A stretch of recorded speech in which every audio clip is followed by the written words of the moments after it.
The angriest bird in the forest was also the smallest one, and that alone was enough to make the older animals whisper, "Never underestimate a tiny heart with a big grudge." Her name was Tilly, a sparrow with a voice like broken bells and a temper like dry grass in summer. Every morning she sat on the highest branch near the old riverbank and glared at the world as if the sky itself had offended her. She did not sing anymore. She did not hop playfully from branch to branch like the other sparrows. She only muttered, "I remember," which in her case was more dangerous than a lion's roar.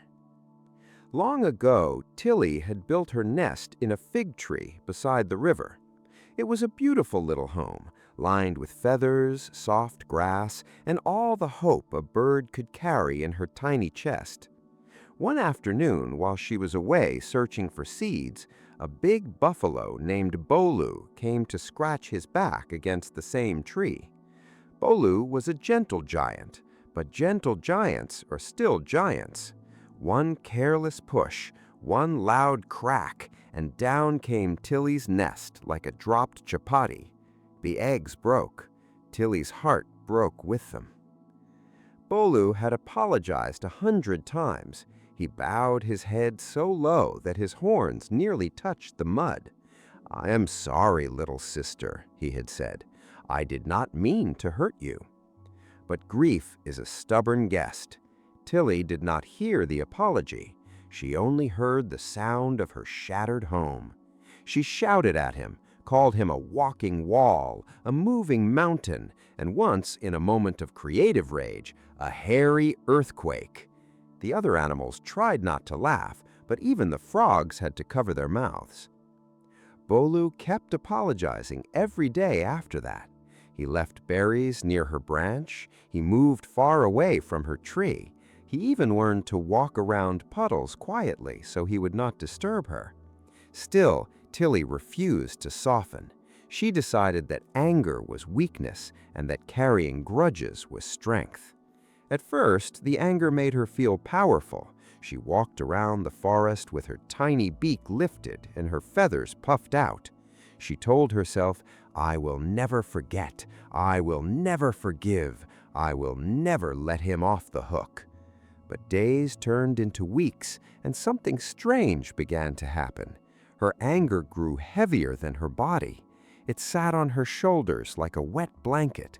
She stopped singing. She stopped laughing. She stopped noticing the sweet smell of ripe mangoes or the beauty of sunrise on the river. Even the other sparrows found her difficult company. One morning, while Tilly was sitting on her branch in her usual sour mood, a monkey named Chintu swung by and asked, "Why do you always look like someone has stolen your breakfast?"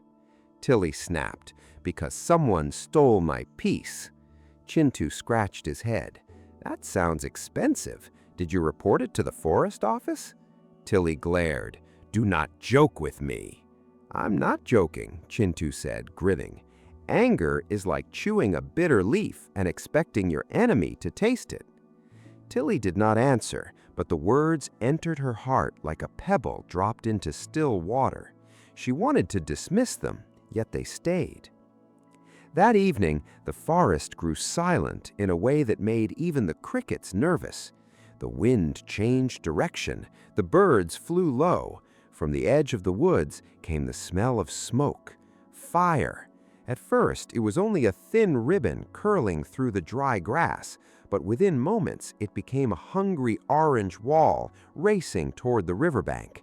The animals scattered in panic. Deer leapt, monkeys screamed, peacocks forgot they were beautiful and became extremely practical. Even the wild boars ran like polished arrows. Tilly rose into the air, frightened, but small enough to move quickly. From above, she saw Bolu the buffalo trapped near a hollow where the ground had turned muddy from the river water. His heavy legs had sunk deep. The fire was coming fast. Bolu tugged and struggled, but every movement pulled him deeper. Smoke curled around his wide face. He coughed, stamped, and called out in a voice full of fear, "Help! Anyone! Please!" Tilly hovered above him. For one sharp second, she remembered the nest, the broken eggs, the pain. A cruel little thought whispered, "Let him learn what helplessness feels like." Then another thought arrived, softer but stronger. "Is this what you want to become?" Below her, Bolu looked up. His eyes were wide with terror, not pride, not arrogance, just terror. In that moment, he was not the mountain that had crushed her nest. He was a living creature trying to survive. Tilly's heart trembled. Forgiveness is never born when the other person deserves it. It is born when the soul can no longer carry the poison. She flew to the old heron who was shouting directions in a cracking voice. "We need ropes," he cried. "There is no time," Tilly said. The heron blinked at her. "Then what do you suggest, little spark?" Tilly looked around and saw the forest rats gnawing at old vine roots near the riverbank. She chirped sharply, and they listened. She called the monkeys to drop long creepers. She called the deer to bring soft mud from the riverside. She even shouted at the peacocks to stop admiring themselves for 1 minute and help, which, to be fair, was a very wise use of peacocks.